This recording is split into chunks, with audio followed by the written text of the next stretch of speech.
as we are moving towards the special functions, तो special function में जो हम सॉल्यूशन यूज कर रहे हैं वो सीरीज सॉल्यूशन है। तो उससे पहले हम थोड़े से वो जो सिंगल पॉइंट्स और सिंगुलर पॉइंट्स वाला जो था हमारे पास केसेस से वो डिस्कस कर लें। तो आपको पता है कि हमारे पास सेकंड ऑर्डर डिफरेंशियल इक्वेशन की जनरल फॉर्म ये है। इस केस में जो हम सपोज कर रहे हैं कि x इज इक्वल टू 0 हमारे पास रेगुलर सिंगुलर पॉइंट है, कोऑर्डिनेट पॉइंट नहीं है हमारे पास, रेगुलर सिंगुलर पॉइंट है। और सॉल्यूशन हमने लिया है फॉरबीनियस मेथड से, और जो रूट्स आए हैं हमारे पास वो इंडिसियल इक्वेशन से। इंडिसियल इक्वेशन से हमारे पास जो रूट्स आए हैं उसको हमने ये लेबल किया है कि R1 वो जो ग्रेटर रूट है और R2 जो है वो बड़ी वैल्यू है। कि R1 अगर लेट से आपके पास दो रूट्स आते हैं 2 और 1, तो R1 की वैल्यू 2 होगी और R2 की वैल्यू 1 होगी। तो R1 हम हमेशा नोट करेंगे वो बिगर रूट देन R2। तो फॉरबीनियस मेथड से जो हमें सॉल्यूशन मिलता है उसको हमने 3-4 केसेस में हमें डिवाइड किया था कि कब आपके पास सॉल्यूशन एग्जिस्ट, कब हमारे पास सॉल्यूशन सेकंड सॉल्यूशन एग्जिस्ट करता है या नहीं करता। ठीक, तो केस 1 ये था कि R1 और R2 अगर आप इन दोनों का डिफरेंस लें और वो नॉन इंटीजर आता है तो हमेशा हमारे पास हमारे पास दो इंडिपेंडेंट सॉल्यूशन एग्जिस्ट करेंगे। पहला रूल हमारे पास कि अगर R1 और R2 आप दोनों का डिफरेंस लेते हैं और वो नॉन इंटीजर आता है, ठीक है, जैसे हाफ आ गया या 0.2 आ गया, 0.3 आ गया, तो आपके पास हमेशा दो लीनियरली इंडिपेंडेंट सॉल्यूशन मिलेंगे। ठीक, दूसरा केस कि अगर आपके पास इन दोनों का डिफरेंस आपके पास इंटीजर है तो दो आपको लीनियर इंडिपेंडेंट सॉल्यूशन हो भी सकता है एग्जिस्ट करते हैं और नहीं भी हो सकता, मे एग्जिस्ट लॉग। ठीक है, आपके पास ऐसा हो सकता है। ये देखें, ये जो इंडिपेंडेंट सॉल्यूशन दोनों में लॉन्ग टर्म नहीं है। लॉन्ग टर्म अगर कहीं पे अपेयर होती है और आप जीरो पुट करते हो वहां पे x इज इक्वल 0, तो वो तो डाइवर्ज कर जाएगा। ठीक है, तो आपके पास जो ऊपर वाली सॉल्यूशन है इसमें लॉन्ग टर्म नहीं है, तो कंप्लीटली हमारे पास लीनियर इंडिपेंडेंट सॉल्यूशन मिले इन the form of series solution, series. ठीक है, और अगर आपके पास R1 माइनस R2 इनका दोनों का डिफरेंस जो है इंटीजर है तो हो सकता है कि लीनियर इंडिपेंडेंट सॉल्यूशन दो एग्जिस्ट करते हैं और हो सकता है कि ना करते हो। जैसे कि बेसल इक्वेशन में हमने देखा था कि हमारे पास दो लीनियरली इंडिपेंडेंट सॉल्यूशन एग्जिस्ट नहीं करते थे। दूसरा जो सेकंड सॉल्यूशन हमने फाइंड आउट किया था उसमें लॉन्ग टर्म आ गई थी और लॉन्ग टर्म उसको सेकंड सॉल्यूशन को डाइवर्ज कर रही थी। तो कांस्टेंट जो C है, कांस्टेंट कुड बी 0। अगर 0 है तो आपके पास सॉल्यूशन एग्जिस्ट करेंगे, ये इस चीज को वो दिखा रहे हैं। और अगर ये 0 नहीं है तो आपके पास दो इंडिपेंडेंट सॉल्यूशन नहीं होंगे। ये दूसरा केस होगा। तो पहला केस ये था कि दोनों का डिफरेंस नॉन इंटीजर है, दूसरा केस है कि दोनों का डिफरेंस पॉजिटिव इंटीजर है। थर्ड केस है कि दोनों रूट बराबर हैं। ठीक है, दोनों रूट बराबर, जब दोनों रूट बराबर होंगे तो आपके पास जो दो इंडिपेंडेंट सॉल्यूशन हैं उसमें हमेशा लॉन्ग टर्म आएगी, हमेशा लॉन्ग टर्म आएगी, ऑलवेज कंटेन लॉन्ग टर्म। पहला केस मैं दोबारा दोनों तीनों केस को रिपीट कर दूं। पहला केस है कि दोनों का डिफरेंस नॉन इंटीजर है तो आपके पास हमेशा लीनियरली इंडिपेंडेंट सॉल्यूशन आएगा, कोई लॉन्ग टर्म नहीं है। अच्छा, अगर दोनों का डिफरेंस इंटीजर है तो हो सकता है कि लॉन्ग टर्म हो या और हो सकता है कि ना भी हो दूसरे सॉल्यूशन में। और अगर दोनों सॉल्यूशन बराबर हैं तो ये पक्की बात है कि उसमें लॉन्ग टर्म होगी और वो डाइवर्ज करेगा x0 के लिए। ठीक है, तो ये तीन केसेस हैं जो आपको रूट इंडिसियल ठीक इक्वेशन है। बताएगा, रूट बता देंगे कि आपका सॉल्यूशन एग्जिस्ट करेगा या नहीं करेगा, या उसमें लॉन्ग टर्म होगी या नहीं होगी। अब सेकंड सॉल्यूशन की आप बात करें, पहले केस में तो हमें सेकंड सॉल्यूशन फाइंड करने की जरूरत ही नहीं है क्योंकि वो आपको मिलेगा ही मिलेगा अगर उन दोनों का डिफरेंस नॉन इंटीजर है। तो दूसरे केस में आप क्या करोगे? दूसरे केस में आप क्या करो, देख सकते हो कि इंडिसियल इक्वेशन से आपको बताएंगी कि और रिकर्सिव रिलेशन को आप क्लोजली एनालाइज करके देख सकते हो कि लॉन्ग टर्म आपके पास आएगी या नहीं आएगी। जैसे कि हमारे पास बेसिक इक्वेशन में लॉन्ग टर्म अपेयर हो रही थी और कुछ इस तरह की भी एग्जांपल गिवन है चैप्टर में जिसमें लॉन्ग टर्म नहीं आती, इवन दो दोनों का जो डिफरेंस है यानी कि केस 2 से बिलोंग करता है, दोनों रूट्स का डिफरेंस इंटीजर है लेकिन फिर भी हम लॉन्ग टर्म से अवॉइड कर गए हैं, तो इसका मतलब है कि उस केस में capital C is equal to 0 है, लॉन्ग टर्म वैनिश हो जाती है और आपको कंप्लीटली दो इंडिपेंडेंट सॉल्यूशन मिल जाते हैं। लेकिन थर्ड केस में आपको पता है, पक्की बात है, आपको सेकंड सॉल्यूशन डाइवर्ज होगा log x के लिए, जीरो के लिए। तो उस केस में आप सेकंड सोल्यूशन कैसे फाइंड करोगे, ये हमने कंप्लीट डेरिवेशन की थी, याद होगा आपको। आपके पास यस पहला सर। सोल्यूशन, पहला इंडिपेंडेंट सोल्यूशन मिल गया आपको, दूसरा इंडिपेंडेंट सोल्यूशन आप यहाँ से मिल लेते हैं। तो इसको मैंने आपको शो किया था, वो सिंपल हार्मोनिक मोशन के एक सोल्यूशन पुट करके दूसरा सोल्यूशन में फाइंड किया था।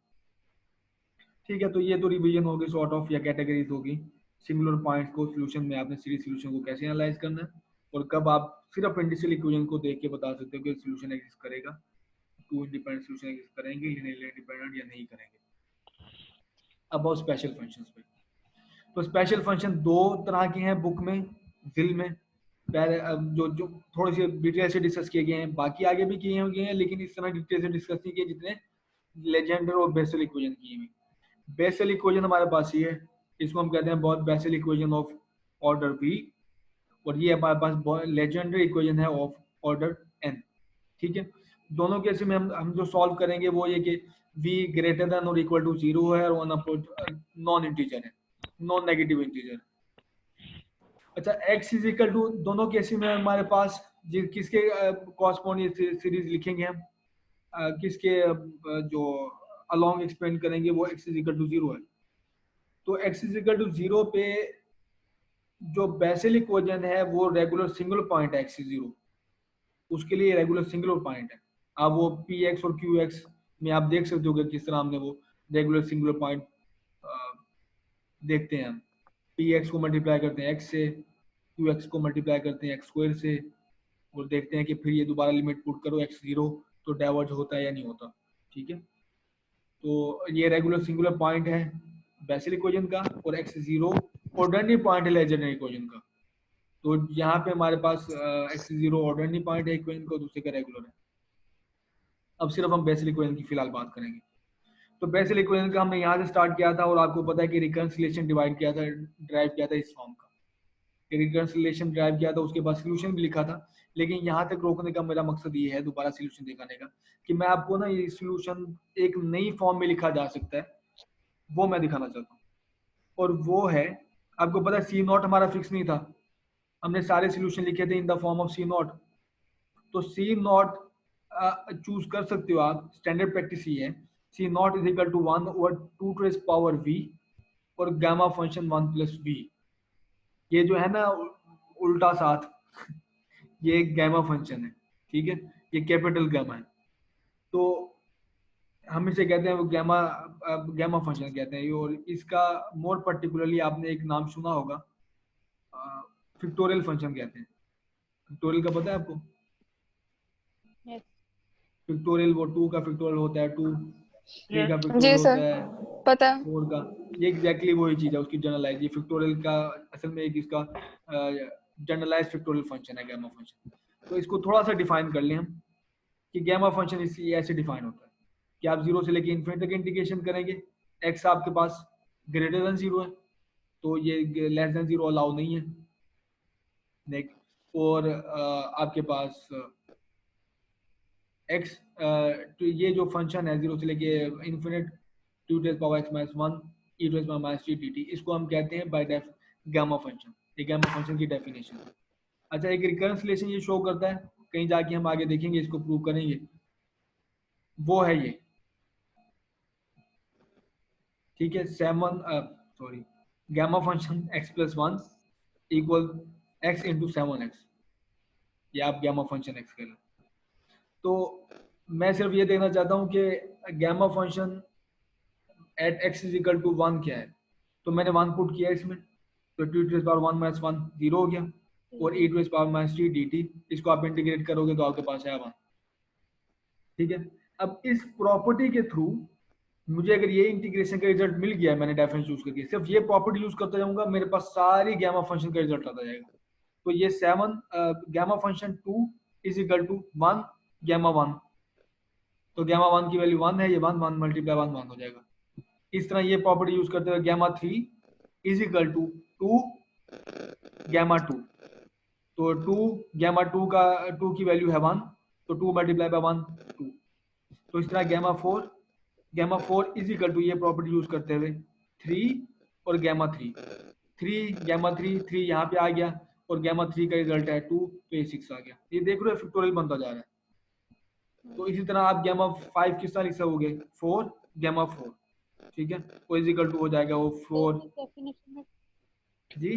टी टाइम है। टी इंटीग्रेशन का वेरिएबल है, टाइम नहीं है ये इंटीग्रेशन का वेरिएबल है, बिल्कुल टाइम नहीं है, ये वो इंटीग्रेशन का वेरिएबल है। आप इसको डी एक्स प्राइम लिख लो बेशक।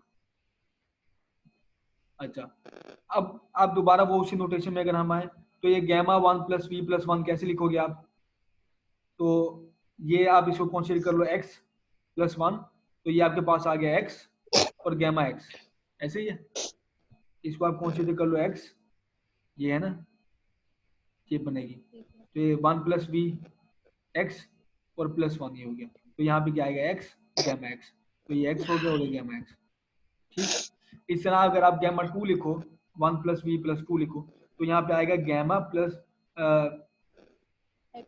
हाँ गैमा प्लस 2, गैमा प्लस 2 और गैमा 2 प्लस बी, ठीक है। इसी तरह है ना, इस केस में x क्या है, गैमा प्लस 2 है, तो गैमा प्लस 2 हमारे पास x है और प्लस 1 ये हो गया, तो यहाँ पे x आ गया और गैमा x, ठीक है। और इसका मजीद आप इसको और एक्सपेंड कर सकते हो कि गैमा 2 प्लस वी को आप मजीद एक्सपेंड कर सकते हो इसमें, तो ये मैंने लिखा है गैमा 1 प्लस गैमा, ठीक है, समझ रहे हो बात। गैमा 2 प्लस वी को मैंने ये लिखा है गैमा 1 प्लस वी प्लस 1, तो ऊपर गैमा 1 प्लस वी प्लस 1 क्या है, 1 plus v gamma 1 plus v, तो ये देखो ये बन गया 2 प्लस वी, ये वाला आ गया, और गैमा 2 प्लस वी वाली की जगह पे 1 plus v gamma 1 plus v, ठीक। तो इस तरह आप एक्सपेंड करते हो बिल्कुल वैसे ही जैसे फिक्टोरियल्स करते हैं, आपको एक की मिल गई रिकर्सन रिलेशन के थ्रू, आपको बाकी की मिल जाएगी वैल्यू। तो ये जो सी नॉट की वैल्यू मैं इसमें पुट कर रहा हूँ C2n में, तो सी नॉट की जगह पे ये सी नॉट की वैल्यू आ गई यहाँ पे गैमा 1 प्लस वी, और 2 की 2 इस पावर वी था, तो इसमें ऐड हो रहा है 2 इस पावर 2n प्लस वी। अब आप इन फंक्शंस को इकट्ठा करके इस फॉर्म में लिख सकते हो, ये तो n फैक्टोरियल आ गया, ऐसे ही है, ये n फैक्टोरियल आ गया, और ये साथ क्या है 1 प्लस वी है,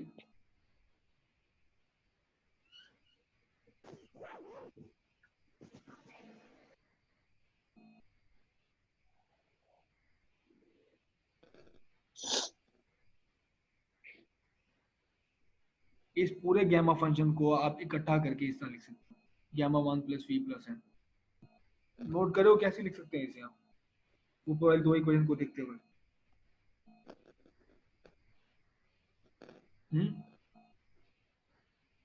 नहीं समझ आ रही। नहीं समझ आई, अच्छा ये वाला नहीं। ये वाला रिजल्ट देखो, 1 प्लस वी 1 प्लस वी और प्लस इसको एन समझो, ठीक है, 1 प्लस वी इसको एन समझो, तो फिर पहले रिजल्ट आएगा वी एन माइनस 1, ठीक है, और यहाँ पे आएगा गैमा वो आई जो आपके पास है वो वाला ये एम के अलावा टर्म, तो मैं दोबारा रिपीट करता हूँ, ये एन इसको चो बल्कि इसको लिखना लें,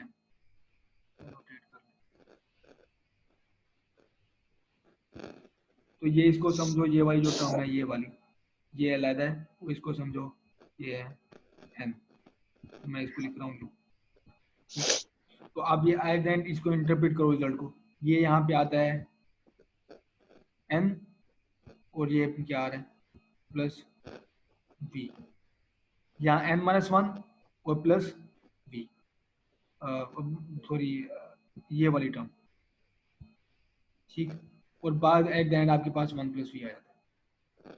अब दोबारा इसको एनालाइज करो रिजल्ट को, 1 प्लस वी 2 प्लस वी, बल्कि इसको सही लिखने का तरीका ये होगा 1 plus v into 2 plus v, और ये आ गया आपके पास गैमा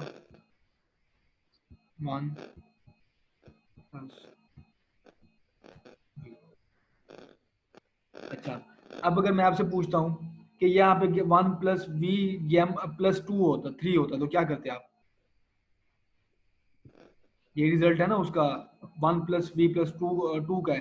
अगर ये होता 1 प्लस 2 की जगह पे 3 होता तो फिर 3 प्लस वी, 2 हाँ प्लस वी और 1 प्लस वी, इस तरह से था। हाँ, ये आता 3 प्लस प्लस वी वी वे और यहाँ पे आ गैमा जाएगा gamma, gamma gamma 1 into plus v 1 1 plus plus v. मैंने दूसरा जी, ठीक है। अच्छा, अब अगर मैं यहाँ पे ठीक है। 4 का लिखूँ तो 4 की एक टर्म और इंक्लूड हो जाएगी, ऐसे ही है ना? जी तो असल में ये किसका रिजल्ट है? गैमा प्लस 1 प्लस 3 का, ठीक है। तो मैं आपको अब शो करता हूँ, टेक्स्ट लिखते हैं। तो ये जो गैमा के ऊपर गैमा 1 प्लस वी ये हो गया, और प्लस कर लो एन, ऐसे ही है। तो ये स्टार्ट होगा 1 plus v 1 plus v 2 plus v 2 plus v 3 plus v और फिर 4 प्लस डॉट वी, डॉट्स डाल के हाँ एन हाँ plus n v, plus v ठीक हो गया। तो साथ क्या आएगा, चलेंगे इसको लिख लेते हैं। और फिर गैमा 1 प्लस वी हाँ 2 प्लस वी और फिर क्या आएगा 3 4 6 और यहाँ पे क्या है, कहाँ पे रुकेगा ये 2 sorry n plus v n plus v और साथ आ जाएगा gamma gamma 1 plus v 1 plus, तो बिल्कुल ये बन गया, ये देखो 1 प्लस वी 2 ठीक प्लस है। V n plus v yes, gamma 1 plus we, ये पूरी टर्म ये बन गई है। इसको हमने लिख सकते हो 1 plus v 2 plus 1 plus v plus n, तो ये लिखा हुआ। सर ऐसा पॉसिबल है कि 1 प्लस वी और प्लस जो 2 लिखा हुआ है वो शुरू में हम लोग 1 की जगह हम लोग 2 ले सकते हैं क्या? ऐसा पॉसिबल है क्या?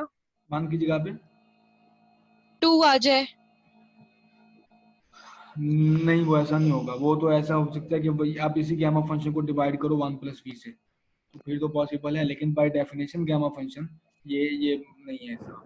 तो ये देखो ना, सही है ये आपके पास दिया हुआ है 3v3 है, तो एट द एंड आप अगर इसको ब्रेक डाउन जी करते जाओ तो यहाँ पे 3 आ जाएगा, यहाँ पे 3 2 गैमा 1 आएगा। और 1 जी हाँ, ठीक है। तो ये अब हमने भी देखा है कि ये आप इसको इस फॉर्म में लिख सकते हो गैमा फंक्शन में। तो ये C2n जो कोफिशिएंट्स हैं वो in the form of gamma function ये लिखे हुए। अब हम डिफाइन करते हैं Bessel function of first kind, जो हमने इंडिपेंडेंट सॉल्यूशन को फाइंड किए हैं। तो आपके पास सीरीज सॉल्यूशन ये है, इसे कोफिशिएंट C2n है। तो C2n जो कि जो मैं सॉल्यूशन डिनोट कर रहा हूँ इसके, इसी को लिख रहा हूँ y को। जब r1 root 1 is equal to v है तो दूसरा रूट आपको याद होगा नेगेटिव वी था बेसल फंक्शन में, इंटीग्रल इक्वेशन से हमने शो किया था।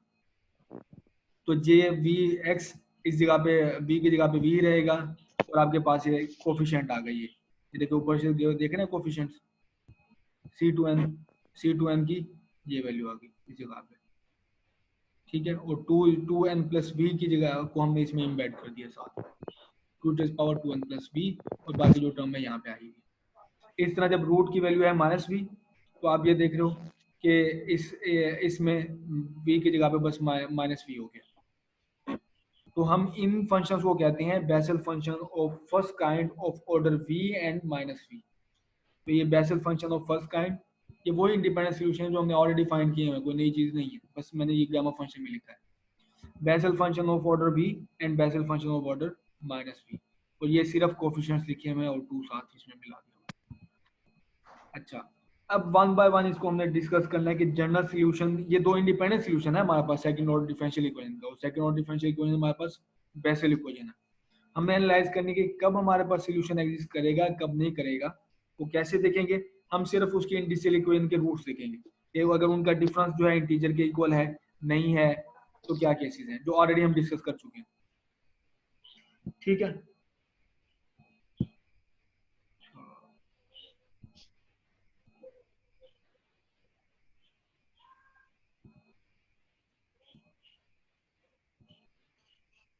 तो दोनों आपको पीडीएफ नजर आ रही है? Sir yes sir. आ रही है सर। अच्छा, ये देखो ये केसेस है ना हमारे पास, ये लॉग कब है, लॉग दूसरा वो नहीं है, उसको साथ रखते हैं हम और इसको ना देखते हैं। तो ये पहला केस हमारे पास था ये वाला कि दोनों वो है नॉन इंटीजर है, तो हमारे पास सोल्यूशन दोनों इंडिपेंडेंट एग्जिस्ट करेगा। तो 1 बाय 1 इसको देखते हैं हम। तो जनरल सोल्यूशन देखते हैं किस केस में हमारे पास एग्जिस्ट करते हैं। If v is equal to 0, अगर v is equal to 0 put करो जो आप सीधा से हमें नजर आ रहा है, तो ये देखो दोनों सोल्यूशन बराबर नहीं हो जाते। इसमें भी v 0 हो गया तो ये 1 प्लस n हो गया, ये भी 0 हो गया 1 प्लस n हो गया, यहाँ पे 2n प्लस 0 और यहाँ पे भी 2n 0, तो दोनों सोल्यूशन असल में सेम ही है। तो v 0 के लिए हमें पहला जो मिला है कि दोनों असल में सेम फॉर्म ही है, वो एक दूसरे का मल्टीपल है और कुछ नहीं है, एक दूसरे के लिनियरली इंडिपेंडेंट नहीं है सोल्यूशन।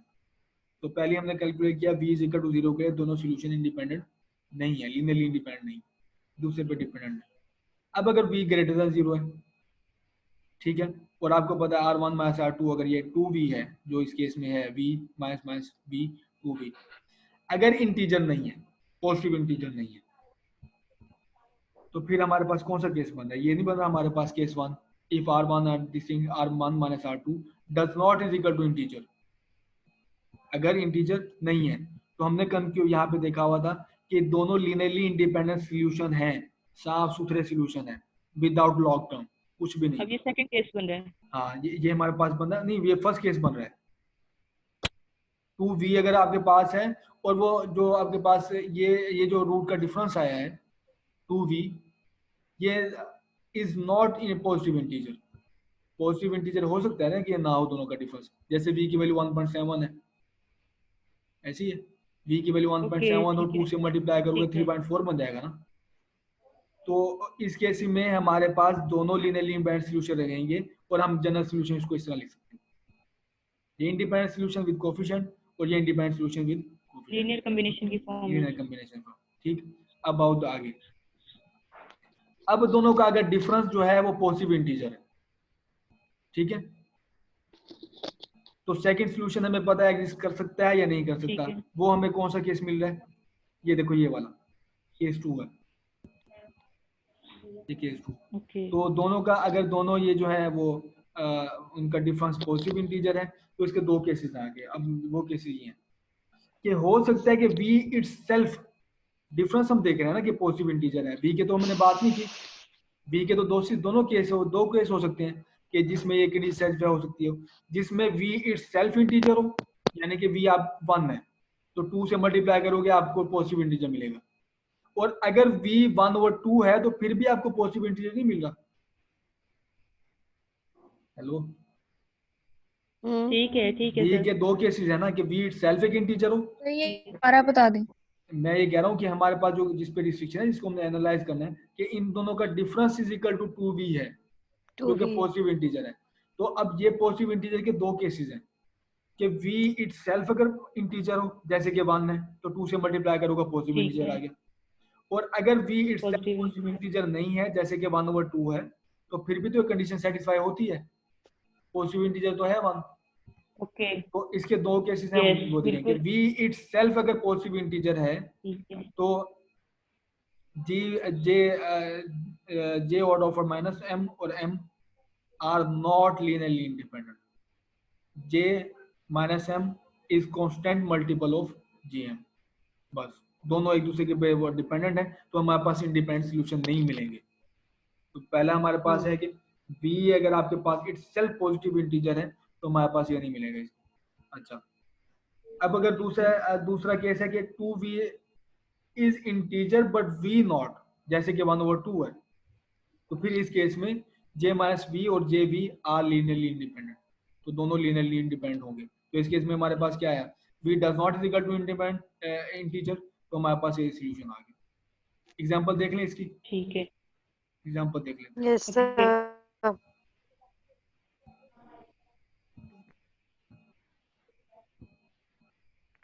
एग्जांपल ये है हमारे पास, इसको व्यू स्प्लिट जो है वो ऑफ करें। अच्छा, एग्जांपल ये हमारे पास ये सॉल्यूशन है, देखिए इसकी फॉर्म बेसिक इक्वेशन की है, और v क्या है 1/4 नहीं है, वही v स्क्वायर, अगर आप उसको कंपेयर करो बेसिक इक्वेशन से, तो v स्क्वायर इक्वल 1/4 आ गया, ठीक है। इसका ये स्क्वायर लिया 1/2, तो यहाँ से आपको क्या पता चला, यहाँ से हमें पता चला कि 1/2 जो है वो v इंटीजर है, नहीं है, ये इंटीजर हाँ, नहीं है नहीं सर। हाँ, है। लेकिन 2 से मल्टीप्लाई Linear करोगे तो ये independent 2 से मल्टीप्लाई एक करोगे इंटीजर बन जाएगा तो फुल स्टॉप। इंटीजर बन जाएगा, तो इसके लिनियरली इंटीजर बन Yes, जाएगा, यूज लीनियर करते हैं, इंडिपेंडेंट। तो ये हमारे पास सॉल्यूशन। तो आपके पास जो एक्सरसाइज होगी ना इसकी, आपसे यही पूछे जाएंगे अक्सर कि मुझे बताओ कि ये जो है इसमें कौन सा सॉल्यूशन होगा, आपने यहाँ तक लिखना होगा, दैट्स ऑल। ठीक है, सही। ठीक है। Special function of first kind हो गया। अब ये सेकंड काइंड है। सेकंड काइंड में हम ये करते हैं कि ये v जब does not is equal to integer है ना, ये वाला केस, ये वाला केस, इसको मैं सम हाउ ये इस तरह लिख सकता हूँ कि मैं एक फंक्शन और डिफाइन करूँ y v x, उसको ना इन दोनों से मिला के ना ये मैं वेव फंक्शन डिफाइन, ये वेव फंक्शन सॉरी सॉल्यूशन ये डिफाइन कर लूँ। अच्छा, तो ये भी आपको पता है, दो लीनियरली इंडिपेंडेंट सॉल्यूशन होंगे जे वे एक्स के साथ, आप इसका वेव फंक्शन लिख वो सॉल्यूशन लिख सकते हो इन टर्म्स ऑफ, पहले आपके पास जे और जे था, यहाँ पे जे वी और वाई वी हो जाएगा, दोनों लीनियरली इंडिपेंडेंट सॉल्यूशन होंगे। यहाँ तक हमने कोई नई चीज नहीं फाइंड की, ये हम ऑलरेडी जब v does not is equal to integer था हम उसका सॉल्यूशन लिख सकते थे, लेकिन मैंने एक नई चीज देखी है की है कि दोनों के लीनियर ये कॉम्बिनेशन से, लीनियर तो नहीं है, ये कॉम्बिनेशन से मैं एक वर्ड फंक्शन डिफाइन कर सकता हूँ जिसके बाद भी मैं एक जनरल सॉल्यूशन इस फॉर्म में लिख सकता हूँ। तो ये हमारे पास इस सेम कैटेगरी के दो सॉल्यूशन हो गए। लेकिन इसका फायदा ये है कि जैसे वैसे अगर हम v अपोजिट टू m होता है, v अपोजिट m करें इंटीजर पे, तो ये अनडिफाइंड फॉर्म में चला जाता है। v कैसे चला जाएगा कि v अपोजिट टू m होगा तो दोनों सेम हो जाएंगे हमारे पास, J V is equal to J V M, common लोगे अगर आप इससे तो ऊपर बन जाएगा ये अंदर बन जाएगा जे वी इंटू कॉस v पाई -1,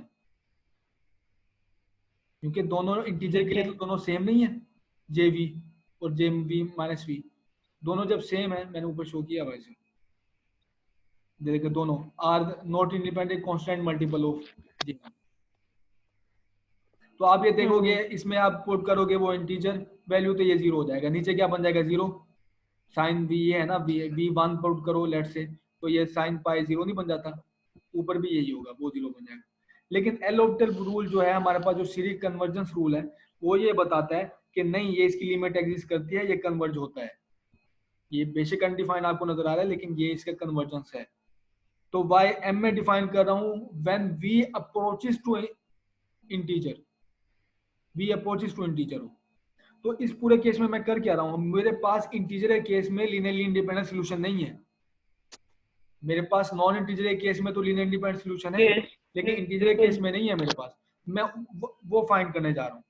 तो हमारे पास अगर ये लिमिट डिफाइन कर दो इस तरह से, तो ये एक बेसिक इक्वेशन जिसमें m इंटीजर है, तो हमारे पास लीनियरली इंडिपेंडेंट सॉल्यूशन इस तरह से मिल जाता है।